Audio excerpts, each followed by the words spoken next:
పల్నాడు జిల్లా అమరావతి అమరేశ్వరుని దివ్య రథోత్సవం కన్నుల పండుగగా సాగింది.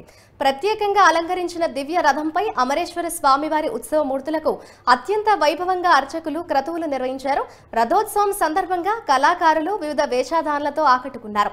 రథోత్సవంను తిలకించేందుకు 2 తెలుగు రాష్ట్రాల నుండి భక్తులు అధిక సంఖ్యలో తరలి వచ్చారు.